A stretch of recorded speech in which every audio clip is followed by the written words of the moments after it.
Cancer is spreading like anything ನಾವು ಎಲ್ಲರ ಹತ್ರ ಕೇಳುವಾಗ ಇದೆ ಒಂದು 20% 80% ಹುಷಾರಾಗ್ತಿ 20% ಮುಖ ಮೇಲೇ ಹೇಳ್ತಾ ಇದ್ದು ಅವಳು ನೋಡಿದರೆ ಬದುಕಲ್ಲ ಅಂತ ಹೇಳ್ತಾ ಇದ್ರು, ಆಮೇಲೆ ಇರಲ್ಲ ಅಂತ. ಹಾಗೆ ತುಂಬ ಒಂಥರ ಅವಾಗ ಹಾಗೇನೇ ಇರುತ್ತಲ್ವ, ಹೀಗೆ ಹೇರ್ ಇಲ್ಲ ಎಲ್ಲ ಹೋಗ್ಬಿಟ್ಟು. ಅದೇ ದೇವ್ರ ಹತ್ರ ಒಂದೇ ಕೇಳ್ತಾ ಇಲ್ಲಿ ಇಲ್ಲನೇ ಇಲ್ಲಿ ನಡುನಲ್ಲಿ ಬೇಡಪ್ಪ ಅಂತ. Future I tell every one ಎಲ್ಲ ಚೆಕಪ್ ಮಾಡಬೇಕು, ನಾಟ್ ಓನ್ಲಿ ಓವೇರಿಯನ್ ಎಲ್ಲ, because cancer is spreading like anything ನಾವು ಎಲ್ಲರ ಹತ್ರ ಕೇಳುವಾಗ ಇದೆ ಆ ಕ್ಯಾನ್ಸರ್ ಈ ಕ್ಯಾನ್ಸರ್ ಅಂತ. ಆಮೇಲೆ ಇದು for the ladies it is breast cancer, uterus cancer or something like that like no. So ಎಲ್ಲರದ್ದು ಟ್ರೀಟ್ಮೆಂಟ್ ಇದು ಚೆಕಪ್ಗೆ ಹೋಗ್ಬಿಟ್ಟು ಟ್ರೀಟ್ಮೆಂಟ್ ತಗೊಂಡಿದ್ರೆ ಒಳ್ಳೆಯದು ಅಂತ ಅಪ್ಡೇಟ್ ಅವ್ರು ಎವ್ರಿ ಇಯರ್ ಹೆಲ್ತ್ ಇದು ಮಾಡಿದರೆ. ಆಮೇಲೆ ಇವಾಗ ಕಂಪನೀಸ್ ಎಲ್ಲ ಕೊಡ್ತಾರಲ್ವ ಅವ್ರಿಗೆಲ್ಲ ಹೆಲ್ತ್ ಇದಕ್ಕೆ, ಬಿಕಾಸ್ ವೆನೆವರ್ ನಾನು ಚೆಕಪ್ ಹೋಗುವಾಗ ಎಲ್ಲ ಇವ್ರು MNC ಅವ್ರು ಬರ್ತಾರೆ ಹೆಲ್ದಿ ವಿಮೆನ್ ಚೆಕಪ್ಗೆ, ಅವ್ರಿಗೇನೋ ಒಂದು ಆಫರ್ಸ್ ಎಲ್ಲ ಇರುತ್ತೆ. ಸೊ ಬೆಸ್ಟ್ ಅಲ್ವಾ. ನಾನು ಕೂಡ ಹಾಗೇ ಹೋಗ್ಬಿಟ್ಟು ನನಗೆ ಗೊತ್ತಾಯಿತು ಈ ಥರ ಅಂತ. ಅವರು ಸ್ಕ್ಯಾನ್ ಮಾಡುವಾಗ ನನಗೆ ಕೇಳ್ತಾಯಿದ್ರು ಯಾಕೆ ನೀವು ಬಂದಿದ್ರಾ ಏನಾಯಿತು ಅಂತ, ಡಾಕ್ಟರ್ ರೇಡಿಯಾಲಜಿಸ್ಟ್ ಕೇಳ್ತಾಯಿದ್ರು. ನಾನು ಹೇಳಿದೆ ಇಲ್ಲ ನಾನು ವೆಯ್ಟ್ ಲಾಸ್ ಆಗ್ತಾಯಿದೆ ಅಂತ ನನಗೆ ಹೋಗಲಿಕ್ಕೆ ಹೇಳಿದರು ಹಾಗೆ ಅಂತ. This 12 years, what have you discovered about yourself? ನಿಮ್ಗೆ ಗೊತ್ತಿಲ್ಲ ಮುಂಚೆ, ನಿಮ್ಗೆ ಗೊತ್ತಿಲ್ಲ, ಇವಾಗ you know that you are capable of it. ಅದೇನದು, what is that? I become stronger, I can feel ತುಂಬ ಸ್ಟ್ರಾಂಗ್ ಆಗಿಬಿಟ್ಟಿದ್ದೀನಿ. ಹಾಗೆ ಮೊದಲಿಂದ ಸ್ಟ್ರಾಂಗೇ, ವೀಕ್ ಅಂತ ಏನಿಲ್ಲ. ಆಮೇಲೆ ಏನು ತಲೆಗೆ ಇದು ಮಾಡಲ್ಲ ನಾನು, I don't take anything stress ತಗೊಳ್ಳಲ್ಲ. 1-2 ಮಿನಿಟ್ಸ್ ಇರುತ್ತೆ, ಆಮೇಲೆ ಬ್ಯಾಕ್ ಟು ನಾರ್ಮಲ್ ಹಾಗೆ ಅಂತ. ಅದು ಜಸ್ಟ್ ಡೈವರ್ಟ್ ಮಾಡಿಬಿಡ್ತೀನಿ ಹಾಗೆ ಅಂತ. So my day go smoothly. ಏನಾದರೆ ಒಂದು ದಿವಸ ಏನಾದರೂ ಈ ಥರ ಆಗಿದ್ರೆ ಅದು ಶಕ್ತಿ ಕೊಡ್ತಾರೆ ದೇವ್ರು ಟು ಬೀಸನ್. It's my life is not very this like no, ತುಂಬ ಅಪ್ಸ್ ಆ್ಯಂಡ್ ಡೌನ್ಸ್ ಇರುತ್ತೆ. But sailing was very smooth ಹಾಗೆ ಅಂತ ಹೇಳ್ಬೋದು. I was able to go through life very this like you know, ತುಂಬ ಈಸಿ ಇಲ್ಲ. ಒಂದು ಏನೇ ಸಮಥಿಂಗ್ ಆರ್ ದಿ ಅದರ್ ಹಾಗೆ ಇರುತ್ತೆ. ಬಟ್ ಅದು ತಲೆಗೆ ಬರೋದಂಗೆ ಅಷ್ಟುವರೆಗೆ ನಾನು ಮಾಡಲ್ಲ, ಏನಿದೆ ನೋಡೋಣ ಅಂತ ಹಾಗೆ ಇರುತ್ತೆ ಹಾಗೆ ಹಾಗೆ. ಇವಾಗ is there something particular you are thankful for in this 12 years, 14 years? Thankful my children, they were a big support system, families, and especially Daya and Naveen. I told her I'm going to mention your name also. So lastly, what are you thankful? Who are you thankful for? First for the Almighty, parents' blessing, family, friends, my relations, everyone. I don't say families first, and everyone one didril, but Almighty. But my parents' blessings, I can just feel it, like you know,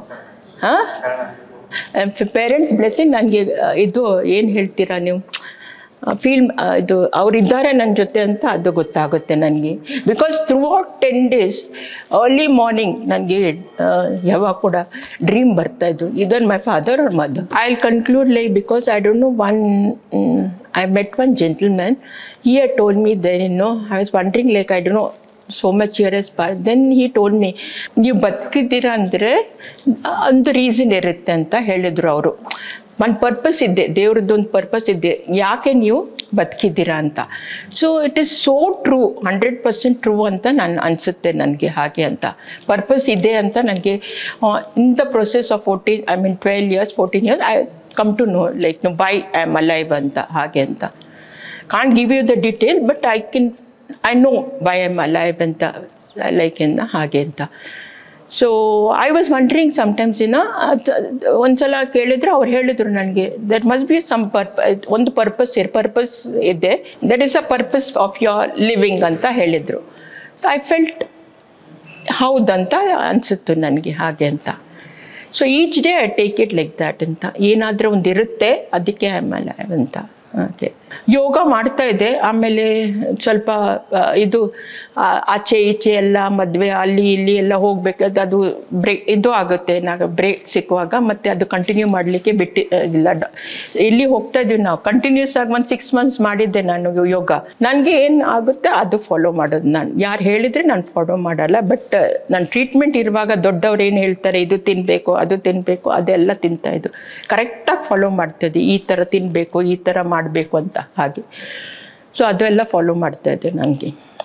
treatment ಟೈಮಲ್ಲಿ doctor ಹೇಳ್ತಿದ್ರು, doctor ಏನು ಹೇಳ್ತಿದ್ರು ಪ್ರತಿಯೊಂದು follow ಮಾಡ್ತಾಯಿದ್ದೆ. ಹೌದು, ಪ್ರತಿಯೊಂದು follow ಮಾಡ್ತಾಯಿದ್ದೆ. ಏನು ಹೇಳ್ತಾಯಿದ್ದೆ ಅವ್ರು 2 ಕ್ವೆಶನ್ಸೇ ಕೇಳೋದು ನಾನು ನೋಡಿದರೆ. ಚೆನ್ನಾಗಿ ಊಟ ಮಾಡ್ತೀರಾ, ಮನೆ ಕೆಲಸ ಮಾಡ್ತೀರಾ ಅಂತ. ಆ ಮನೆ ಕೆಲಸ ಮಾಡೋದಂತ ಮತ್ತೆ ನಾನು ಯಾಕೆ ಇವ್ರು ಕೇಳ್ತಾರಂತ ನನಗೇನೆ ಐ ಸ್ಟಾರ್ಟೆಡ್ ಇದು ಮಾಡಿ ಆ್ಯಕ್ಟಿವ್ ಆಗಿದ್ದೀನಿ ಅಂತ. ದಟ್ ಮೀನ್ಸ್ ಮನೆ ಕೆಲಸ ಮಾಡೋದಂತ ಆ್ಯಕ್ಟಿವ್, ಊಟ ಮಾಡೋದಂತ ಎವ್ರಿಥಿಂಗ್ ಇಸ್ ಓಕೆ ಅಂತ ಹಾಗೆ ಹೇಳ್ತದೆ. ಸೊ ಇದು ಟಿಲ್ ನಾವು ಇದೇ ರೂಟೀನ್ ನಂದು ಹಾಗೆ ಅಂತ.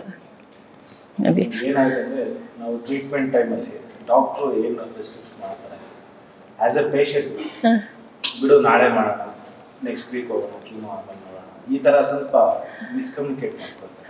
ಎಷ್ಟು ತಪ್ಪು ಅನ್ನೋದು ನಾನು ಕರೆಕ್ಟಾಗಿ ತೊಗೊಂಡಿದ್ದೆ, date to date. One day ಕೂಡ ಈಚೆ ಇಲ್ಲ ಆಚೆ ಇಲ್ಲ. ಅದು ವೆರಿ ಪರ್ಟಿಕ್ಯುಲರ್. ಆ ದಿವಸ 21 ಡೇಸ್ ಬಿಟ್ಟರೆ ಇಲ್ಲ, ಅದು ಏನೋ ಪುನಃ ಬಂದುಬಿಡುತ್ತೆ ಅಂತ ಭಯ ಇತ್ತು. 21 ಡೇಸ್ ಆದಮೇಲೆ ಹೇಗಾದರೆ ಮಾಡ್ಕೊಂಡು ಸೊ 7 o'clock ಬುಕ್ ಮಾಡಬೇಕಿಲ್ಲ ಅಂತ 1 day ಬಿಫೋರ್ ಬುಕ್ ಮಾಡಬೇಕಿತ್ತು. ಸೊ ಮಾಡ್ಕೊಂಡು ಬರ್ತಾಯಿದ್ದು. ಆಮೇಲೆ ನನ್ನ ಫ್ರೆಂಡ್ ಇದ್ದರು, ಅವರು ಕೀಮೋ ಆದಮೇಲೆ ಮನೆಗೆ ಹೋಗ್ಮೇಲೆ ಸೈಡ್ ಎಫೆಕ್ಟ್ಸ್ ಇರುತ್ತಲ್ವಾ, ಅದು ಫಸ್ಟ್ ಇನಿಷಿಯಲ್ ತುಂಬ ಕಷ್ಟ ಆಗಿದೆ. ಆಮೇಲೆ ಇದು ಈ ಥರ ಆಗುತ್ತೆ, you have to be careful. ತಲೆ ಚಕ್ಕರ್ ಬರುವಾಗ ಒಂದೊಂದು ಸಲ ಬಿದ್ದುಬಿಡ್ತಾ ಇದ್ದೆ. ಆಮೇಲೆ ಗೊತ್ತಾಯ್ತು ಇವಾಗ ಬರುತ್ತೆ, ಬ್ಲ್ಯಾಕ್ಔಟ್ ಆಗುತ್ತೆ ಅಂತ ಇಮಿಡಿಯೇಟ್ಲಿ ಕೂತ್ಕೊಳ್ತಾ ಇದ್ದೆ ಒಂದು ಸ್ವಲ್ಪ ಹೊತ್ತು ಹಾಗೆ. ಆಮೇಲೆ ಎಳ್ನೀರು ಅದು ಇದು ಎಲ್ಲ ಕುಡಿತಾ ಇದ್ದು ಹಾಗೆ ಅಂತ. ಆಮೇಲೆ ಕಾನ್ಸ್ಟಿಪೇಷನ್ ತುಂಬ ಪ್ರಾಬ್ಲಮ್ ಆಗಿತ್ತು ನಮಗೆ. ಎಷ್ಟು ಮೆಡಿಸಿನ್ಸ್ ತೊಗೊಂಡಿದ್ರೆ ಕೂಡ ಆಗಿದೆ. ಅದು ಒಂದು 1 week ಆದಮೇಲೆ ಕ್ಲಿಯರ್ ಆಗಿದ್ದೆ, ಒಂದು ಡೆಲಿವರಿ ಆಗಿದ್ದಂಗೆ ಆಗ್ತಾಯಿದ್ದು ನಮಗೆ ಹಾಗೆ. ಸೊ ನನ್ನ ಫ್ರೆಂಡ್ ಇದ್ದರು ಈ ರೂಮ್ನ, ನಾವು ಇಬ್ಬರು ಒಟ್ಟಿಗೆ ಬರೋದು. ಅವ್ರು 1 ಡೇದು, ನಂದು 2nd ಡೇದು ಹಾಗೆ ಅಂತ ಹಾಗೆ. ಆಮೇಲೆ ಅವ್ರು ಕೂಡ ನನಗೆ ಇನ್ಸ್ಪಿರೇಷನ್. ಅವ್ರಿಗೆ ಪಾಪ ಬ್ರೆಸ್ಟ್ ಕ್ಯಾನ್ಸರ್ ಆಗಿದ್ದು, ಅವರೆಲ್ಲ ಮನೆ ಕೆಲಸ ಮಾಡಿಕೊಂಡು, ನಾನು ಅನಿಸುತ್ತೆ ನನಗೇನು ರೋಗ ಬಂದಿದೆ ಅಂತ. ಅವ್ರು ಇಷ್ಟು ಮಾಡುವಾಗ ನನಗೆ ಯಾಕೆ ಮಾಡಲಿಕ್ಕೆ ಆಗಲ್ಲ ಅಂತ ನಾನು ಕೂಡ ಏನಾದರೆ ಕೂಡ ಆ್ಯಕ್ಟಿವ್ ಆಗಿರಬೇಕು, ಆಚೆ ಹೋಗಿ ಆಗ್ತಾ ಇರಲಿ ಅಂದೋದು. ಬಟ್ಟೆ ತೆಗೆಯೋದು, ಅದು ಮಾಡೋದು, ಫೋಲ್ಡ್ ಮಾಡೋದು, ಅದೆಲ್ಲ ಮಾಡ್ತಾಯಿದ್ದೆ. ಬಿಟ್ಬಿಡ್ತಾ ಇಲ್ಲ. ಅದು ಮೋರ್ ಇದು ಹುಷಾರಿಲ್ಲ ಅಂದರೆ ಕೂಡ ಎದ್ಬಿಟ್ಟು ನಾವು ಇದು ಮಾಡಬೇಕು, ಆವಾಗ ಬೇಗ ಹುಷಾರಾಗುತ್ತೆ ಅಂತ ನನಗೆ ಅದು ಒಂದು ಇದು ಬಂದಿದೆ ಹಾಗೆ ಅಂತ. ಇವಾಗ ಕಾಫ್ ಕೋಲ್ಡ್ ಏನಾದರೂ ಇದ್ದರೆ ಕೂಡ ಬೆಳಗ್ಗೆದು ಒಂದು ಕೆಲಸ ಆಗಿದ್ದರೆ ಸಾಕು. ಆಮೇಲೆ ತೀರಾ ಆಗಲಿಲ್ಲ ಅಂದರೆ ನಾನು ಹೇಳ್ತೀನಿ ನನಗೆ ಆಗಲ್ಲ, ಆದರೆ ಮಾಡೋದು ಸ್ವಲ್ಪ ಲೇಟ್ ಆಗುತ್ತೆ, ಮಾಡ್ತೀನಿ ಹಾಗೆ. ಫಿನಿಷ್ ಮಾಡಿದ್ಮೇಲೆ ನನಗೆ ಅದು ಆಯ್ತಲ್ಲ ಅಂತ ಹಾಗೆ. ಆಮೇಲೆ 6 o'clock ಮೇಲೆ ನನಗೆ ಯಾರು ಬೇಡ ಅಂತ ಅನಿಸುತ್ತೆ. ನಾನಾಯಿತು, ನನ್ನ ಬುಕ್ ಆಯಿತು, ಪೇಪರ್ ಆಯಿತು. ಆಮೇಲೆ 9 o'clock ಆದಮೇಲೆ TV ಅಷ್ಟೇ. ಇವಾಗ ಟಿಲ್ ಡಿಸೆಂಬರ್. ಆಮೇಲೆ TVದು ಅಷ್ಟು ಇದು ಇಲ್ಲ. ಆ 2 ಪ್ರೋಗ್ರಾಮ್ಸ್ ಮತ್ತೆ ಬಿಡೋದಿಲ್ಲ ನಾನು ಹಾಗೆ ಅಂತ ಅಷ್ಟೇ. ಈಗ ಏನಾದರೂ ನಮಗೆ ಟ್ರೀಟ್ಮೆಂಟ್ ನಡೀತಾ ಇದೆ, ಆಸ್ ಎ ಕೇರ್ ಟೇಕರ್ ಎಷ್ಟು ಇಂಪಾರ್ಟೆಂಟ್ ಆಗುತ್ತೆ? ತುಂಬ ಇಂಪಾರ್ಟೆಂಟ್. ನನ್ನ ಮಗಳು 2nd one, she is a corporate advocate ಅಲ್ವಾ. ಅವರು ಆಫೀಸಿಂದ ಅವಳಿಗೆ ಇದು ಕೊಟ್ಟಿದ್ರು, ಕೆಲಸ ಬಿಡೋದು ಬೇಡ, you can work from home ಅಂತ. ಸೊ ಅವಳು ನನ್ನ ಜೊತೆ ಬರ್ತಾಯಿದ್ಲು. ತಾಯಿ ನೋಡಿದ್ದಂಗೆ ಅವಳು ನನಗೆ ನೋಡಿದ್ಲು ಹಾಗೆ. ಆಮೇಲೆ ಚಿಕ್ಕವಳು ಸ್ವಲ್ಪ ಅವಾಗನೇ ಕೆಲಸ ಸಿಕ್ಕಿದ್ಲು, ಆದರೆ ಅವಳು ಮನೆಯದ್ದು ಎಲ್ಲ ಈ ಸರ್ವೆಂಟ್ ಬರೋದು, ಅವ್ರು ಬರೋದೆಲ್ಲ ಅವ್ರು ನೋಡ್ದೆ. ದೊಡ್ಡವಳು US ನಲ್ಲಿ ಇದ್ಲು. ಅವಳು ಬರ್ತೀನಿ ಅಂತ ಹೇಳಿದ್ದೆ.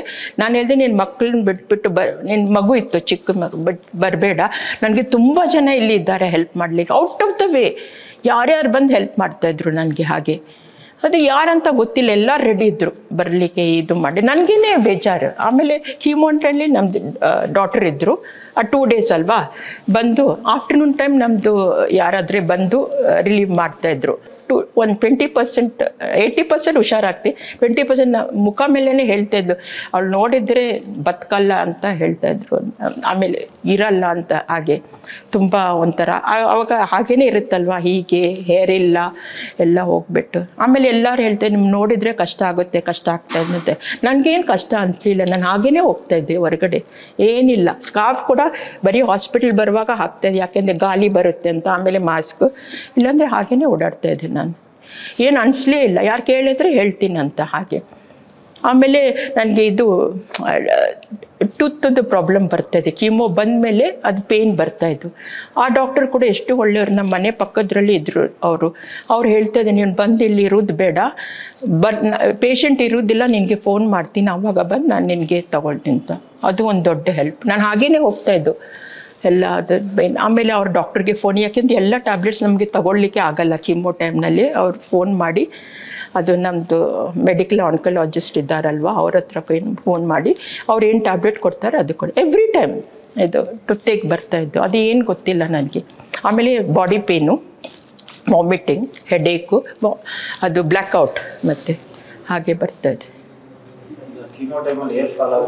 ತುಂಬ ಏನಿರಲಿಲ್ಲ, ಹಾಗೇನೆ ಹೋಗ್ತಾ ಇದ್ದೆ, ಏನು ಅನಿಸ್ಲಿಲ್ಲ ನನಗೆ ಹಾಗೆ ಅಂತ. ಇನ್ನೂ ಚೆನ್ನಾಗಿ ಬರುತ್ತೆ ಅಂತ ಅನಿಸುತ್ತು ನನಗೆ. ಆಮೇಲೆ ಒಂದ್ಸಲ ಯಾರ ಹೇಳಿದ್ರು, ನನ್ನ ನಮ್ಮ ಆಂಟಿಗೆ ಹೇಳಿ, ದೊಡ್ಡವ್ರು ಇರ್ತಾರಲ್ಲ, ನಾನು ಹೋಗ್ಬಿಟ್ಟು ಎಲ್ಲ ತೆಗೆದು ಬಿಡ್ತೀನಿ. ಇಲ್ಲ ಆ ಥರ ಎಲ್ಲ ನಮ್ಮದ್ರಲ್ಲಿ ಎಲ್ಲ ತೆಗಿಬಾರ್ದಂತ ಹೇಳ್ತಾರೆ, ತೆಗಿಬಾರ್ದು, ಅದೇ ಬಂದುಬಿಡುತ್ತಂತೆ. ಏನು ಅನಿಸ್ಲಿಲ್ಲ ನನಗೆ, ಹಾಗೇ ಹೋಗ್ತಾ ಇದ್ದೆ ಅಂತ. ಹಾಗೆ ಯಾರು ನೋಡಿದ್ರೆ ನೋಡಲಿ ಅಂತ, ಹಾಗೆ ಅಂತ ಏನು ಇದೇ ಇಲ್ಲ. ಬೇಜಾರೇ ಮಾಡಲಿಲ್ಲ. ಅದೇ ದೇವ್ರ ಹತ್ರ ಒಂದೇ ಕೇಳ್ತೇವೆ, ಇಲ್ಲಿ ಎಲ್ಲಿ ನಡುನಲ್ಲಿ ಬೇಡಪ್ಪ ಅಂತ. ಇವಾಗ ಕೂಡ ಅದೇ ಪ್ರೇ ಮಾಡ್ತೀನಿ, ನಿದ್ದೆನಲ್ಲಿ ನನಗೆ ಕರ್ಕೊಂಡೋಗಿ ಇದು ಬೇಡ ಅಂತ, ಸಫರಿಂಗ್ ಬೇಡ. ಫ್ರೆಂಡ್ಸ್ ಸರ್ಕಲ್ ತುಂಬ ಅವ್ರು ಹೆಲ್ಪ್ ಮಾಡಿ, ಹಾಂ, ಮನೆಗೆ ಬಂದು ಏನಾದರೆ ಮಾಡಿ ತೊಗೊಂಬರೋದು. ಇದು ಬಾಯಿಗೆ ಹೋಗ್ತಾ ಇರಲಿಲ್ಲಲ್ವ, ಅದು ಏನು ಪೌಡ್ರ್ಗಳು ಎಲ್ಲ ಮಾಡ್ಕೊಂಡು ತೊಗೊಂಬರೋದು. ಆಮೇಲೆ ನಮ್ಮ ಆಂಟಿ ಒಂದು ಬಾಂಬೆ ಕಡೆ ಇದ್ದಾರೆ, ಅವರೆಲ್ಲ ನನಗೆ ಸೇರ್ತಾ ಇಲ್ಲ ಅಂದರೆ ಡಿಂಕ್ ಲಾಡು ಥರನೇ ಒಂದು ಎಲ್ಲ ಡ್ರೈ ಫ್ರೂಟ್ಸ್ ಹಾಕ್ಕೊಂಡು, ನೀನು ಏನು ಊಟ ಮಾಡಬೇಡ, 2 ಹೊತ್ತು ಇದು 2 ತಿಂದ್ಬಿಟ್ಟು ಹಾಲು ಕುಡಿಬೇಕು ಅಂತ ಒಂದಿಷ್ಟು ಡಬ್ಬಿ ಮಾಡಬೇಕು. ಆಮೇಲೆ ನನಗೆ ಇನ್ಸ್ಟ್ರಕ್ಷನ್ ಯಾರಿಗೆ ಕೊಡಬಾರ್ದು ನೀನು ಅಂತ, ನನಗೆ ಸ್ವಲ್ಪ ಡೊನೇಟ್ ಮಾಡೋದು ಅಭ್ಯಾಸ ಇದೆ. ಅದು ತುಂಬ ಕಷ್ಟಪಟ್ಟು ಮಾಡಿದ್ದೀವಿ ನಾವು, ನೀನು ಯಾರಿಗೆ ಡೊನೇಟ್ ಮಾಡಬಾರ್ದು, ನೀನೇ ತಿನ್ನಬೇಕು ಅಂತ ಹೇಳ್ತಾಯಿದ್ರು. ಸೊ 2 ಅದು ಈವ್ನಿಂಗ್ 2 ಏನು ಊಟ ಮಾಡಲಿಕ್ಕೆ ಆಗ್ತಾಯಿರಲಿಲ್ಲ, ಅದು ತುಂಬ ನಮಗೆ ಎನರ್ಜಿ ಸಿಗ್ತಾಯಿದ್ದು. ಅದು ಏನೋ ಎಷ್ಟೋ ಐಟಮ್ಸ್ ಅಂತ 38 ಐಟಮ್ಸ್ ಹಾಕ್ಕೊಂಡು ಮಾಡ್ತಾರೆ ಅಂತ ಲಾಡು. ಮರಾಠಿನಲ್ಲಿ ಏನೋ ಹೇಳ್ತಾರೆ ಅವರು, ಡಿಂಕ್ ಲಾಡು ಅಂತ ನಾವು ಹೇಳ್ತೀವಿ, ಬಟ್ ಮೋರ್ ದೆನ್ ದ್ಯಾಟ್ ಅದು ಹಾಕ್ತಾರೆ. ಈ ಬೆನ್ನೋಗೆ ಇದು ಎಲ್ಲ ಹಾಕ್ಕೊಂಡು ಅದು ತಿಂತಾಯಿದ್ದು. ಅದೇ ಆದರೂ ಕೂಡ ನಾನು ಡೊನೇಟ್ ಮಾಡಿದ್ದೀನಿ, ಅದು ಸ್ವಲ್ಪ ಯಾರಾದರೆ ಬಂದರೆ ಡೊನೇಟ್ ಮಾಡಿ. ನನ್ನ ಫ್ರೆಂಡ್ ಇದ್ರಲ್ವ, ಅವ್ರಿಗೆ ಹೇಳಿದ್ದೆ, ಕೊಟ್ಟಿದ್ದೀನಿ ನಾನು. ಪಾಪ ಅವರು ಕೂಡ ಹೆಲ್ದಿಯಾಗಿರಲಿ ಅಂತ, ಹಾಗೆ ಅಂತ. ಅವರಿಂದ ದಯಾನ ಅವರೆಲ್ಲ ಅಸೋಸಿಯೇಟೆಡ್ ವಿತ್ ದ ಹಾಸ್ಪಿಟಲ್ ಅಂತ ಗೊತ್ತಾಯಿತು. ಸೊ ನನ್ನ ಜರ್ನಿ ಮೇ 30ಗೆ ನಾನು 31 ಡಾಕ್ಟರ್ ಮೀಟ್ ಮಾಡಿದ್ದೆ. 2nd ನಾನು ಕೀಮೋ ಸ್ಟಾರ್ಟ್ ಆಗಿದ್ದೆ. ಎಲ್ಲ ಪಟ್ ಒಂಚೂರು ಕೂಡ ಟೈಮ್ ವೇಸ್ಟ್ ಮಾಡಲಿಲ್ಲ ನಾವು. ಹಾಗೆ ತುಂಬ ವೆರಿ ಇಂಪಾರ್ಟೆಂಟ್. ನಾನು ದೇವ್ರ ಹತ್ರ ಅದೇ ಕೇಳ್ತಿದ್ದೆ, ನಾನು ಒಳ್ಳೆ ಕೈ ಇನ್ ಅ ಗುಡ್ ಹ್ಯಾಂಡ್ ಅಂತ ಹೇಳ್ತೀರಲ್ವಾ, I was in a good hand in a good hospital ಅಂತ. ನಾನು ಡಾಕ್ಟರ್ ಶ್ರೀನಾಥ್ ಅಂತ ಹೇಳಲ್ಲ, ಡಾಕ್ಟರ್ ಸಾಯಿನಾಥ್ ಅಂತಲೇ ಎಲ್ಲರಿಗೆ ಹೇಳೋದು, ಹಾಗೆ ಅಂತ. ಅಷ್ಟು ಡಿವಿನಿಟಿ ಅವ್ರ ಹತ್ರ, ಹಾಗೆ ಅಂತ ಅವ್ರದ್ದು ಅಷ್ಟು. ಆಮೇಲೆ ಎಲ್ಲ ಇಲ್ಲಿ ಬಂದ ಮೇಲೆ ಅವ್ರು ನೋಡಿದ್ಮೇಲೆ ಎಲ್ಲ ಚೆನ್ನಾಗಾಗುತ್ತೆ ಅಂತ ಅನಿಸುತ್ತೆ, ಹಾಗೆ ಅಂತ. ಒಂದೊಂದ್ಸಲ ಅದೇ ಕ್ವೆಶ್ಚನ್ ಮಾರ್ಕ್ ಇತ್ತು, ಅಯ್ಯೋ ಇಷ್ಟೆಲ್ಲ ಆಗಿಬಿಟ್ಟು ಇನ್ನೂ ಇದ್ದೀನಲ್ಲ. ಆದರೆ ಯಾರ ನನಗೆ ಹೇಳಿದ್ದು, there is a purpose of you living ಅಂತ ಹೇಳಿದರು. ಅದು ಒಂದು ಯಾವುದೋ ಒಂದು ಸತ್ಸಂಗ್ಗೆ ಹೋಗುವಾಗ ಅವ್ರು ಹೇಳಿದರು ನನಗೆ, ಏನೋ ಒಂದು ಪರ್ಪಸ್ ಇದೆ, ವೈ ಯು ಆರ್ ಅಲೈವ್ ಅಂತ, ಹಾಗೆ ಅಂತ. ಸೊ ಅದರಲ್ಲಿ ಅದು ಸ್ವಲ್ಪ ನನಗೆ ಗೊತ್ತಾಗುತ್ತೆ, ಅದು ವೈ ಆಮ್ ಅಲೈವ್, ಇದಕ್ಕೋಸ್ಕರ ಅಂತ, ಹಾಗೆ ಅಂತ. ಹಾಗೆ ಎಲ್ಲ ದೇವರಿಗೆ ಕೊಡಲಿಕ್ಕೆ ಆಗೋದಿಲ್ಲ. ಅದೇ ತುಂಬ ಸಲ ನನಗೆ ಅವ್ರು ತೋರಿಸಿದ್ದಾರೆ ನಾನು ಇದ್ದೀನಿ ಅಂತ. ಆಮೇಲೆ ಪೇರೆಂಟ್ಸ್ ಬ್ಲೆಸ್ಸಿಂಗ್ಸ್, ನಾನು ಇನ್ನೂ 100 ಅಲ್ಲ 200% ಹೇಳ್ತೀನಿ. ನಮ್ಮಮ್ಮ ದಿನಾ ಕನಸಿನಲ್ಲಿ ಬರ್ತಾಯಿದ್ದೆ, ಏನಾಗಲ್ಲ ಅಂತ ಹೇಳ್ತಾಯಿದ್ರು. ಅದು ಏನೋ ಮೆಂಟಲ್ ಇದ್ವಾ ಏನೋ ಗೊತ್ತಿಲ್ಲ. ಅದೇ 334. ಆಮೇಲೆ ಇನ್ನೂ ಇರಲಿ ಅಂದರೆ ಅಷ್ಟೊತ್ತಿಗೆ ನರ್ಸ್ ಬರ್ತಾರೆ, ಅವರೆಲ್ಲ ಕ್ಲೀನ್ ಮಾಡಲಿಕ್ಕೆ. ಇಲ್ಲಿ ಗೊತ್ತಲ್ಲ ಹಾಸ್ಪಿಟಲಲ್ಲಿ 4 o'clock ಎಲ್ಲ ಬಂದುಬಿಡ್ತಾರೆ. ಅದು ಡೀಪ್ ಸ್ಲೀಪ್ ಇರುವಾಗ ತುಂಬ ಚೆನ್ನಾಗಿ. ಅದು ನಾವು ಚಿಕ್ಕದಿರುವಾಗ ಯಾವ ಮನೆಯಲ್ಲಿ ಇದ್ವಿ ಅಲ್ವಾ, ಆ ಮನೆಯದು ಕನಸು ಬರ್ತಾಯಿದ್ದು ನನಗೆ, ಹಾಗೆ. ಆಮೇಲೆ ಇದು ಸರ್ಜರಿ ಆಗುವಾಗ ಒಂದು 3-4 days ತುಂಬ ಕಷ್ಟ ಆಗಿದೆ ನನಗೆ. ಇದೆಲ್ಲ ರಪ್ಚರ್ ಆಗಿಬಿಟ್ಟು ಅವರಿಗೆಲ್ಲ ಸಿಗ್ತಾ ಇರಲಿಲ್ಲ ಏನು ಮಾಡಬೇಕು ಅಂತ. ಆಮೇಲೆ ಅವ್ರು ಯಾರು ಬಂದಿದ್ರಲ್ಲ ನೋಡಲಿಕ್ಕೆ, ರೇವತಿ ಅಕ್ಕ ಅಂತ, ಅವ್ರಿಗೆ ಹೇಳಿದೆ, ನಾನು ಸಾಕಾಗೋಗಿದೆ, ನನಗೆ ಆಗ್ತಾ ಇಲ್ಲ, ಇಲ್ಲೆಲ್ಲ ಹಾಗೆ ಎಲ್ಲ ಹೇಳಬಾರ್ದು, ಇಷ್ಟು ಆಗಿದೆ, ಇನ್ನೂ ಏನು ಸ್ವಲ್ಪನೇ ಇದೆ ಅಂತ. ಜಸ್ಟ್ TV ಆನ್ ಮಾಡಿದ್ರು ಅವರು. ಅಲ್ಲಿ ವಾರ್ಡ್ನಲ್ಲಿ TV ಇರುತ್ತಲ್ವ, ಆನ್ ಮಾಡುವಾಗ KEB ಲೇಔಟ್ದು ಸಾಯಿಬಾಬಾ ಟೆಂಪಲ್ದು ಆರತಿ ನಡೀತಾ ಇದೆ. ಹಾಗೆ ಅವ್ರಿಗೆ ಜಸ್ಟ್ ಹೇಳಿದೆ, ನಾನು ಎವ್ರಿಡೇ ನಾನು ಟೆಂಪಲ್ ಬರ್ತಾ ಇದ್ದೆ, ನಿಮ್ಮದು ಇವಾಗ ಈ ಸ್ಥಿತಿನಲ್ಲಿದ್ದೆ, ಏನು ಮಾಡ್ತೀಯ ಮಾಡಿ ಅಂತ ಹೇಳಿದ್ರು ಅಷ್ಟೇ. ಆಮೇಲೆ ಈ ಆಫ್ಟರ್ನೂನ್ ಡಾಕ್ಟರ್ಸ್ ಎಲ್ಲ ಬಂದು ಇದು ಮಾಡಿದ್ದು ಎಲ್ಲ ಫ್ಲಕ್ಚರ್ ಮಾಡಿ ಇದು ಮಾಡಿ ತುಂಬ ಪೇನ್ಫುಲ್ ಇತ್ತು. ಆದರೆ ಮತ್ತೆ ಒಂದ್ಸಲ ಡಾಕ್ಟರ್ ಶ್ರೀನಾಥ್ ಹೇಳಿದ್ರು 2 days ನಾವು ನೋಡ್ಕೊಳ್ತೀವಿ, ಆಮೇಲೆ ಡಿಸ್ಚಾರ್ಜ್ ಮಾಡ್ತೀನಿ ಅಂತ ಹೇಳಿದ್ರು. ಆ 2 days ಎಲ್ಲ ಮತ್ತೆ ಅಲ್ಲಿ ಹೇಗೆ ಅವ್ರು ಅಂದ್ಕೊಂಡಿದ್ರು ಹಾಗೆ ಆಗಿದ್ದೆ. ಅದೆಲ್ಲ ನಂದು ಸಿಸ್ಟಮ್ ವರ್ಕ್ ಆಗಲಿಕ್ಕೆ ಶುರು ಆಗಿದೆ ಹಾಗೆ. ಮೇಡಮ್ ಚೈಲ್ಡ್ಹುಡ್ ನನಗೆ ಏನು ಪ್ರಾಬ್ಲಮ್ಮೇ ಇರಲಿಲ್ಲ. ನಮ್ಮ ಅಮ್ಮನಿಗೆ ಹುಷಾರಿರ್ಲಿಲ್ಲಲ್ವಾ, ನನಗೆ ಏನೂ ಗೊತ್ತಿಲ್ಲ. ಫ್ಯಾಮಿಲಿ ನಮ್ಮ ಬ್ರದರ್ಸ್ ಎಲ್ಲ ನೋಡ್ಕೊಳ್ತೀನಿ. ನಾನು ಜಸ್ಟ್ ಹೋಗೋದು ನೋಡ್ಕೊಂಡು ಬರೋದು ಅಷ್ಟೇ. ನಂದು ಫಿಸಿಕಲ್ ಹೆಲ್ಪ್ ಏನಿರಲಿಲ್ಲ, ಹಾಗೆ ಇತ್ತು. ಜಸ್ಟ್ ಮೆಂಟಲಿ ನಾನು ಪ್ರೇ ಮಾಡ್ತಾಯಿದ್ದೆ ನಮ್ಮ ಅಮ್ಮಗೆ ಹುಷಾರಾಗಿ ಅಮ್ಮ ಬೇಕು ಅಂತ. ಆಮೇಲೆ ಲಾಸ್ಟಿಗೆ ನಾನು ಇದು ಇರುವಾಗ ಲಾಸ್ಟ್ ಸ್ಟೇಜ್ ಇವಾಗ ಗೊತ್ತಾಗಿದೆ she not going to survive ಅಂತ. ನಾನು ಜಸ್ಟ್ ಹೋಗ್ಬಿಟ್ಟು ಎವ್ರಿ ಡೇ ಪ್ರೇ ಮಾಡಿ ನಮ್ಮ ಅಮ್ಮ ಬೇಕು ಅಂತ. ಆಮೇಲೆ ನೋಡಿದ ತಕ್ಷಣ ನಾನು ಹೇಳಿದೆ ದೇವರಿಗೆ, ಕರ್ಕೊಂಡು ಹೋಗಪ್ಪ, ಸಫರಿಂಗ್ ಬೇಡ ನಮ್ಮ ಅಮ್ಮನಿಗೆ, ನೀನು ಕರ್ಕೊಂಡು ಹೋಗಂತ. 2 days ಆದಮೇಲೆ ಅವ್ರು ಹೋಗ್ಬಿಟ್ರು. ನಮ್ಮಮ್ಮ ನನ್ನ ನೋಡಿದ ತಕ್ಷಣ ನೀನು ಹೋಗ್ಬಿಡು, ನಿನಗೆ ಅಲ್ಲೇ ಜವಾಬ್ದಾರಿ ಇದೆ, ನೀನು ಹೋಗ್ಬಿಡು, ನಾನು ನೋಡಿದ್ದಲ್ವಾ ದೇವರು ಇರ್ತಾರಂತ. ಇದೇ ಒಂದು ಮಾತು, ಹೋಗ್ಬಿಡು ನೀನು, ಆಯಿತು ನಾನು ನೋಡಿದ್ದಲ್ವಾ ಹೋಗ್ಬಿಡು ಅಂತ ಹೇಳಿದರು ಅಷ್ಟೇ. ಅವ್ರನ್ನು ಫಸ್ಟ್ ಎಲ್ಲಿ ಇರುವಾಗ ನಾನು ದೂರಲ್ಲ ಮುಂಬೈನಲ್ಲಿದ್ದರು. ಅಯ್ಯೋ ನಮ್ಮ ಅಮ್ಮ ಬೇಕು ಅಂತ ಹೇಳ್ತಾಯಿದ್ರು. ಅವ್ರು ನೋಡಿದ ತಕ್ಷಣ ಬೇಡಪ್ಪ, ಆ ರಾತ್ರಿ ಸಫರಿಂಗು ಪೇಯ್ನ್ ಎಲ್ಲ ಅವ್ರು ತುಂಬ ಇದು ಮಾಡೋದು ಸಫರಿಂಗ್ ನೋಡ್ಬಿಟ್ಟು ಬೇಡಪ್ಪ ಅಂತ ದೇವ್ರು ಕರ್ಕೊಂಡು ಹೋಗೋ ಅವ್ರನ್ನಂತ. ಹಾಗೆ ಯಾಕೆ ಅದು ಈ ಬೆಡ್ ರಿಡನ್ ಆಗಿರಬೇಕು ಅಂತ. ಹಾಗೆ ಎಜುಕೇಷನ್ ಎಲ್ಲ ಬಾಂಬೆನಲ್ಲಿ ಆಗಿದ್ದು. ನಾವು ಬಾಂಬೆನಲ್ಲಿ ಎಜುಕೇಷನ್ ಆಗಿಬಿಟ್ಟು ಮತ್ತೆ ನಾನು ಕೆಲಸ ಮಾಡ್ತಾಯಿದ್ದೆ. ಇಲ್ಲಿ ಬಂದು ಕೆಲಸ ಮಾಡಬೇಕಂತ ತುಂಬ ಆಸೆ ಇತ್ತು, ಓದಬೇಕು ಅಂತ ಆಸೆ ಇತ್ತು. ಬಟ್ ಅಪರ್ಚುನಿಟಿ ಸಿಕ್ಕಲಿಲ್ಲ ನನಗೆ ಆ ಥರ ಮಾಡಲಿಕ್ಕೆ. ತುಂಬ ಆಸೆ ಇತ್ತು, ಕಂಟಿನ್ಯೂ ಮಾಡಬೇಕು ಜಾಬ್, ಏನಿಲ್ಲ ಅಂದರೆ ಅಟ್ಲೀಸ್ಟ್ ಸ್ಕೂಲ್ಗೆ ಹೋಗ್ಬಿಟ್ಟು ಟೀಚ್ ಮಾಡಬೇಕು ಅಂತ ತುಂಬ ಆಸೆ ಇತ್ತು. ಅದು ಆಗಲಿಲ್ಲ, ಏನೋ ಸರ್ಕಮ್ಸ್ಟೆನ್ಸಸ್ ಹಾಗೆ ಇತ್ತು, ಸೊ ಆಗಲಿಲ್ಲ ಮಾಡಲಿಕ್ಕೆ ಅಂತ. ಆಮೇಲೆ ಯಾರೋ ಒಬ್ಬರು ನಮ್ಮ ನೇಬರ್ ಇದ್ದರು, ವೆರಿ ಗುಡ್ ಫ್ರೆಂಡ್. ಅವ್ರು ಹೇಳಿದ್ರು ಏನು ಸಿಕ್ಕಲಿಲ್ಲ ಅಂತ ಪರವಾಗಿಲ್ಲ, ನಿಂದು ಏನು ನಾಲೆಜ್ ಇದೆ ನಿನ್ನ ಮಕ್ಕಳಿಗೆ ಹಾಕಬೇಕು ಅಂತ. ಸೊ ದಯೆಯಿಂದ ಅವ್ರು 3 ಜನ ಕೂಡ ಚೆನ್ನಾಗಿ ಓದಿದ್ದಾರೆ ಆ್ಯಂಡ್ ಅವ್ರಿಗೆ ಎಲ್ಲಿಯಾದರೆ ಸರ್ವೈವ್ ಮಾಡಲಿಕ್ಕೆ ಅಷ್ಟು ಕೆಪಾಸಿಟಿ ಇದೆ ಅಂತ ಅವ್ರ ಪಾಡಿಗೆ ಇಂಡಿಪೆಂಡೆಂಟ್ ಆಗಿದ್ದಾರೆ ಅವರಾಗೆ. 3 ಜನ ಕೂಡ. ದೊಡ್ಡವಳು ಬಿಟ್ಟಿದ್ಲು ಕೆಲಸ, ಅವಳದು ಮದುವೆ ಎಲ್ಲ ಆದಮೇಲೆ ಇವರಿಬ್ಬರು ಇನ್ನೂ ಕೂಡ ವರ್ಕ್ ಮಾಡ್ತಾರೆ, ಆರಾಮಾಗಿದ್ದಾರೆ ಹಾಗೆ. ಸೊ ಅವರು ಇಂಡಿಪೆಂಡೆಂಟ್ ಆಗಿದ್ದಾರೆ, ಫೈನಾನ್ಷಿಯಲಿ ಇದು ನೋ ಪ್ರಾಬ್ಲಮ್ ಅವ್ರಿಗೆ, ಇಂಡಿಪೆಂಡೆಂಟ್ ಆಗಿ. ಸೊ ನನಗೆ ಏನು ಪ್ರಾಬ್ಲಮ್ ಇಲ್ಲ ಹಾಗೆ. ಸೊ ತೃಪ್ತಿ ನನಗೆ ಏನಂತ. ಅವ್ರದ್ದು ಎಫರ್ಟ್ ಕೂಡ ಇದೆ, ಬಟ್ ಸ್ಟಿಲ್ ಹಾಗೆ ಅಂತ. ಕ್ಯಾನ್ಸರ್ ಬಿಫೋರ್ ನಿಮ್ಗೆ ಏನು ನಾಲೆಜ್ ಇತ್ತು? ಗೊತ್ತಿತ್ತು, ನಮ್ಮ ಅಮ್ಮನಿಗೆ ಆಗಿದ್ದೆ ಅಲ್ವಾ, ಗೊತ್ತಿತ್ತು. ಬಟ್ ಅದು ನಿಮ್ಮ ಲೈಫ್ ಬಂದ್ಮೇಲೆ ಗೆದ್ದಿ ಆಚೆ ಬಂದ್ಮೇಲೆ ಜರ್ನಿ ಒಂದ್ಸತಿ ಶಾರ್ಟ್ ಟರ್ಮ್ ಆಗಿ ಯೋಚನೆ ಮಾಡಿ. ಶಾರ್ಟ್ ಟರ್ಮ್ನಲ್ಲಿ ಯೋಚನೆ ಮಾಡುವಾಗ ನಂದು ವೇಟ್ ಲಾಸ್ ಆದಮೇಲೆ ಫಸ್ಟ್ ಖುಷಿ ಆಗಿದೆ. ವೇಟ್ ಲಾಸ್ ವಿದೌಟ್ ಇದು ಎಕ್ಸಸೈಸ್ ಅದು ಇದು ಚೆನ್ನಾಗಿ ತಿಂತಾ ಇದೆ, ಏನು ವೇಟ್ ಲಾಸ್ ಆಗ್ತಾ ಇದೆಲ್ಲ ತುಂಬ ಖುಷಿ. ಹಳೇದು ಬ್ಲೌಸ್ಗಳು ಎಲ್ಲ ಆಗ್ತಾ ಇದೆ ಅಂತ ತುಂಬ ಖುಷಿ ಆಯಿತು. ಆಮೇಲೆ ಇಟ್ ಈಸ್ ನಾಟ್, ಅದು ಹೆಲ್ದಿ ವೇಟ್ ಲಾಸ್ ಇರಲಿಲ್ಲ, ಒಂದು ಸ್ವಲ್ಪ ಇತ್ತು. ಅದಕ್ಕೆ ಮತ್ತೆ ಎಲ್ಲರೂ ಹೇಳಿದ್ದು ಒಂದು ಚೆಕಪ್ಗೆ ಹೋಗಿ ಅಂತ. ಹಾಗೆ ಅದು ಹೆಲ್ದಿ ವಿಮೆನ್ ಚೆಕಪ್ಗೆ ಹೋಗ್ಬಿಟ್ಟು ಎಲ್ಲ ಟೆಸ್ಟ್ ಮಾಡಿಸಿದ್ರು.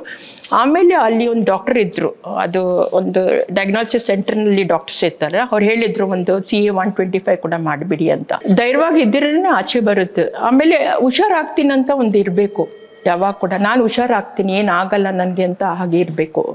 ಅದು ಆದರೆ ಎಲ್ಲರೂ ಹುಷಾರಾಗ್ತೀನಿ ಅಂತ ಹೇಳಿದೆ. ಆಮೇಲೆ ಡೆಸ್ಟಿನಿ, ಅದು ಏನು ಮಾಡಲಿಕ್ಕೆ ಆಗಲ್ಲ. ಎಲ್ಲರದ್ದು ಒಂದೊಂದು ಇದು ಸೆಟ್ ಇರುತ್ತಲ್ವ ಬಾಡಿದು, ಸೊ ಹಾಗೆ ಇರುತ್ತೆ. ಸೊ ನನಗೆ ಹೇಳಲಿಕ್ಕೆ ಆಗಲ್ಲ. ಬಟ್ ಇವಾಗ ತುಂಬ ಅಡ್ವಾನ್ಸ್. ನಮ್ಮ ಕಾಲದಲ್ಲಿ ಇವಾಗ ಇದು ಕೀಮೋ ಕೊಡುವಾಗಲೇ ಇನಿಷಿಯಲ್ ಸ್ಟೇಜ್ನಲ್ಲಿ ಅವರೆಲ್ಲ ವಾಮಿಟಿಂಗ್ ಬರಬಾರ್ದು, ಸೈಡ್ ಎಫೆಕ್ಟ್ ಆಗಬೇಕು ಎಲ್ಲ ಇದು ಕೊಡ್ತಾರೆ. ಮೊದಲೆಲ್ಲ ಹಾಗೆ ಇರಲಿಲ್ಲ. So it is very important ಅಂತ ಹೇಳ್ತಾ ಇದ್ದೆ ನಾನು. ಇವಾಗ ಎಷ್ಟು ಅಡ್ವಾನ್ಸ್ ಆಗಿದೆ ಅಂತ. ಕ್ಯಾನ್ಸರ್ ಬಗ್ಗೆ ಅವೇರ್ನೆಸ್ ಇದ್ದರೆ ಭಯ ಪಡ್ಕೊಳ್ಳೋದೇ ಬೇಡ ಅಂತ ಆಗುತ್ತೆ ನನಗೆ. ಅದೇ ಅವೇರ್ನೆಸ್ ಹೇಗಿದೆ ಅಂತ ಗೊತ್ತಿಲ್ಲ. ಎಲ್ಲರಿಗೆ ಒಂದು ಆಗುವಾಗಲೇ ಮತ್ತೆ ಹೋಗ್ತಾರೆ ಅವರು. ಇನಿಷಿಯಲ್ ಇದು ಆಗ್ಬಿಟ್ಟು ಯಾರು ಹೋಗಲ್ಲ ಹಾಗೆ ಅನಿಸುತ್ತೆ ನನಗೆ ಕೂಡ. ನಾನು 51ನಲ್ಲಿ ಹೋಗಿದ್ದೆ, ನಾನು ಒಂದು ಸ್ಕ್ಯಾನ್ ಎಲ್ಲ. ಅವ್ರು ಹೇಳಿದ್ದು ಫೈಬ್ರಾಯ್ಡ್ ಇದೆ ಅಂತ ಹೇಳಿದ್ರು. ಆಮೇಲೆ ಬೇರೆ ಎಲ್ಲ ಇತ್ತು ಮನೆಯದು ಹಾಗೆ ಹೀಗೆ ಅಂತ ಬಿಟ್ಟಿದ್ದೆ. ಹೊಸ ಮನೆಗೆ ಬರುವ ವೇಟ್ ಲಾಸ್ ಅಷ್ಟೇ, ತಿನ್ನೋದು ಎಲ್ಲ ಚೆನ್ನಾಗೇ ಬರೀ ವೇಟ್ ಲಾಸ್. ಮತ್ತೆ ಕಾಫ್ ಸ್ಟಾರ್ಟ್ ಆಗಿದೆ ನನಗೆ, ಪರ್ಸಿಸ್ಟೆಂಟ್ ಕಾಫ್. ಅದೇ ಆ್ಯಂಟಿಬಯೋಟಿಕ್ ತೊಗೊಂಡಿದ್ರೆ ಕೂಡ ಹೋಗ್ತಾ ಇರಲಿಲ್ಲ, ಏನು ತೊಗೊಳ್ತಾ ಇರಲಿಲ್ಲ. ಆಮೇಲೆ ಗೊತ್ತಾಯಿತು. ಇವಾಗ ಮನೆಯಲ್ಲಿ ಯಾರಾದರೂ ಕಾಫ್ ಮಾಡ್ತಾ ಇದ್ದರೆ ನಾನು ಹೇಳ್ತೀನಿ, ಬೆಟರ್ ಗೋ ಫಾರ್ ಚೆಕಪ್, ಏನಾದರೂ ಇದು ಬಿ ಕೇರ್ಫುಲ್ ಅಂತ. ನಮ್ಮ ಮಕ್ಕಳಿಗೆ ಕೂಡ ಅದೇ ಹೇಳ್ತಿದ್ವಿ, take care of your health. ಯಾರು ಇರಲ್ಲ ಮತ್ತೆ ನೋಡ್ಕೊಳ್ಳಿಕ್ಕೆ ಅಂತ ಹೇಳ್ತಾಯಿದ್ವಿ. ನಿಮ್ಮದು ನೀವೇ ನೋಡ್ಕೋಬೇಕು, ಬೇರೆಯವ್ರು ನೋಡ್ಕೊಳ್ತಾ ಅಂತಂದ್ರೆ ಅದು ಇದರಲ್ಲಿ ನೀವು ಇದು ಮಾಡಬೇಡಿ ಅಂತ ಹೇಳ್ತೀನಿ ನಾನು ಹಾಗೆ ಅಂತ. ಆದರೆ ಹೇಳಿದರೆ ಕೂಡ ಈ ಕಾಲದ ಮಕ್ಕಳು ಓದೋರು ಕೇಳ್ತಾರೆ, ಒಬ್ರೊಬ್ರು ಕೇಳಲ್ಲ ಅಂತ ಹಾಗೆ. ಹಾಗೆ ಕೆಲವರು ಅನ್ಕೊಂತಾರೆ ಅವ್ರು ಕ್ಯಾನ್ಸರ್ ಬಂದಿದ್ದಂತೆ, ಅವ್ರು ಬೇಗ ಹೊರಟೋಗ್ಬಿಟ್ರು, ಹಿಂಗಾಯ್ತು ಅಂತ. ಬರೀ ಈ ತರ ಎಷ್ಟು ತಪ್ಪು, ತುಂಬ ತಪ್ಪು. ಅದು ಯೋಚನೆ ಮಾಡಿಬಿಡ್ತೀವಿ. ಈಚ್ ಒನ್ ಡಿಫ್ರೆಂಟ್ ಅಂತ ಹೇಳೋದು ನಾನು. ಹಾಗೆ ಅವ್ರದ್ದು ಬಾಡಿ ಹೇಗೆ ರೆಸ್ಪಾಂಡ್ ಮಾಡೋದು ಅಂತ ತುಂಬ ಡಿಫ್ರೆಂಟ್ ಅಂತ ಹೇಳ್ತಾ ಇದ್ದೆ. ನನ್ನ ಜೊತೆನೇ ಇಲ್ಲಿ ಬೇರೆಯವರೆಲ್ಲ ಇದ್ರಲ್ವ, ಓವೇರಿಯನ್ ಕ್ಯಾನ್ಸರ್ದು, ಒಬ್ರೊಬ್ರಿಗೆ ಅದು ವರ್ಕ್ ಆಗ್ತಾ ಇರಲಿಲ್ಲ ಅವ್ರದ್ದು. ಅದು ಟ್ಯೂಮರ್ ಮಾರ್ಕಿಂಗ್ ಟೆಸ್ಟ್ ಇರುತ್ತಲ್ವ, ಎವ್ರಿ ಟೈಮ್ ಡಿಫ್ರೆನ್ಸ್. ನಿಮ್ಮದೇ ಹೇಗೆ ಹೀಗೆ ಅಂತ ಕೇಳ್ತಾ ಇದ್ರು ಅವರು. ನೀನು ಏನು ತಿಂತಾ ಇದ್ರು ಅಂತ ನಾವೆಲ್ಲ ಬರ್ತಾ ಇದ್ದಲ್ಲ ಟೆಸ್ಟ್ಗೆ. ಆವಾಗ ಹೇಳ್ತಾ ಇದ್ರು, ನೀವೇನು ತಿನ್ನೋದಲ್ಲ, ಇಟ್ ಡಿಪೆಂಡ್ಸ್, ಅದು ನಮ್ಮ ಬಾಡಿ ಹೇಗೆ ಮೆಟಬಾಲಿಸಮ್ ಎಲ್ಲ ಡಿಫ್ರೆಂಟ್ ಅಂತ ಹಾಗೆ ಅಂತ. ನಂದು ಫಸ್ಟ್ನಲ್ಲಿ ಎಲ್ಲ ಅದು ಇದು ಕೂಡ ನೆಕ್ಸ್ಟ್ ಕೀಮೋಗೆ ಬರುವಾಗ ಡಾಕ್ಟರ್ ಹೇಳ್ತಾ ಇದ್ದೆ, ನಿಮ್ದು ಇಷ್ಟು ಇರಬೇಕು, ಇಲ್ಲಾಂದರೆ ನಾವು ಕೀಮೋ ಕೊಡಲ್ಲ ಅಂತ. ಸೊ ಭಯ ಪಟ್ಬಿಟ್ಟು ಎಲ್ಲ ಸೋರೆಕಾಯಿ ತಿಂತಾನೆ ಇರಲಿಲ್ಲ, ನೋಡ್ತಾನೆ ಇರಲಿಲ್ಲ. ಅದು ತಿನ್ನಬೇಕು, ಇದು ಬೂದ್ ಕುಂಬಳಕಾಯಿ ತಿನ್ನಬೇಕು, ಬೀಟ್ರೂಟ್ ತಿನ್ನಬೇಕು ವಿದೌಟ್ ಸಾಲ್ಟ್. ಇದು ಅದು ಔಷಧಿಯಿಂದ ಇದು ಬೆಟರ್ ಅಂತ ನಾನು ತಿಂತಾಯಿದ್ದು ಹಾಗೆ. ಆಮೇಲೆ ನನ್ನ ಡಯಟ್ ಟೇಬಲ್ ಮೇಲೆ ಇಡ್ತಾ ಇದ್ದೆ, ಇಷ್ಟು ಈ ಬೈ ಆಫ್ಟರ್ನೂನ್ ಇದು ಆಗಬೇಕು ನನಗೆ ಅಂತ. ಎಲ್ಲ ಜ್ಯೂಸು ಅದು ಇದು, ಅಯ್ಯೋ ಆಯಿತು ಇವತ್ತಂತ ಹಾಗೆ ಅಂತ ಹೇಳ್ತೇನೆ. So that is important. ಆಮೇಲೆ ಅಲ್ಲಿಂದ ಫಸ್ಟ್ ಅವ್ರಿಗೆ ಫೋನ್ ಮಾಡ್ಕೊಂಡು ನನಗೆ ಇದು ನಂದು ಈ CA 125 ನನಗೆ ರೀಡಿಂಗ್ ಕೊಡಿ. ಇಲ್ಲ ನಮಗೆ ಕೊಡಲಿಕ್ಕೆ ಆಗಲ್ಲ, ನಿಮಗೆ ಇದರಲ್ಲಿ ಕಲಿಸ್ಬಿಡ್ತೀನಿ ಅಂತ ಹೇಳ್ತೆ. ನನಗೆ ಆವಾಗ ಗೊತ್ತಿಲ್ಲ, ಇವಾಗ ಕಲ್ತಿದ್ದೀನಿ ನಾನು ಹೇಗೆ ಮಾಡೋದಂತ.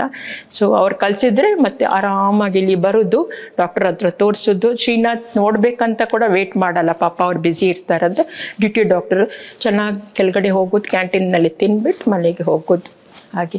ಮನೆಯಲ್ಲಿ ಹೋಗುವಾಗ ಕೇಳ್ತಾರೆ ಊಟ ಮಾಡಲ್ಲ ಅಂತ, ಇಲ್ಲ ಹಸಿವು ಇಲ್ಲ ಅಂತ ಹೇಳೋದು ಅಷ್ಟೇ. ನಮಗೆ ಅದು ಒಂದು ಎಂಜಾಯ್ಮೆಂಟ್, ನನ್ನ ಫ್ರೆಂಡ್ಗೆ ಮತ್ತು ನಮಗೆ. ಇಲ್ಲಿ ಬರೋದು, ಚೆನ್ನಾಗಿ ಕಾಫಿ ತಿಂಡಿ ತಿನ್ಕೊಂಡು ನಾವು ಮನೆಗೆ ಹೋಗ್ಬೇಕು. ತುಂಬ ಅಟ್ಯಾಚ್ಮೆಂಟ್ ಇದ್ದು ಆವಾಗ. ಮೊದಲು ಇಬ್ಬರು ಒಟ್ಟಿಗೆ ಬರ್ತಾಯಿದ್ದು, ಮತ್ತು ಇವಾಗ ಚೇಂಜ್ ಆಗಿದೆ. ಅವ್ರದ್ದು ಡೇಟು ನಂದು ಎಲ್ಲ ಫ್ಯಾಮಿಲಿ ಪ್ರಾಬ್ಲಮ್ಸ್ ಇರುತ್ತಲ್ವ. ಸೊ ನಾನು ಒಬ್ಬರೇ ಹೋಗೋದು. ಆದರೆ ಕೂಡ ಅವ್ರು ಫೋನ್ ಮಾಡ್ಕೊಂಡು ಹೇಳ್ತೇವೆ, ನೀವು ಹೋಗುವಾಗ ನಾನು ನಾನು ಬರ್ತೀನಿ ಅಂತ. ನಾನು ಕೂಡ ಹಾಗೇನೆ ಹೇಳೋದು. ಒಂದೊಂದು ಸಲ ಸಡನ್ನಾಗಿ ಡಿಸೈಡ್ ಮಾಡ್ತೀವಿ ನಾವು ಹೋಗಬೇಕು ಅಂತ ಹಾಗೆ ಅಂತ. ನನ್ನ ಮನೆಯಲ್ಲಿ ಸಿಚುವೇಶನ್ ನೋಡ್ಬಿಟ್ಟು ನಾನು ಟೆಸ್ಟಿಗೆ ಹೋಗೋದು. ಆ ಸ್ಟ್ರೆಸ್ನಲ್ಲಿ ನಾನು ಹೋಗಲ್ಲ. ಸಂಡೇ ಯೂಜ್ವಲಿ ಹೋಗ್ಬಿಟ್ಟು ಎಲ್ಲ ಟೆಸ್ಟ್ ಮಾಡ್ಕೊಂಡು ಬರೋದು ಹಾಗೆ.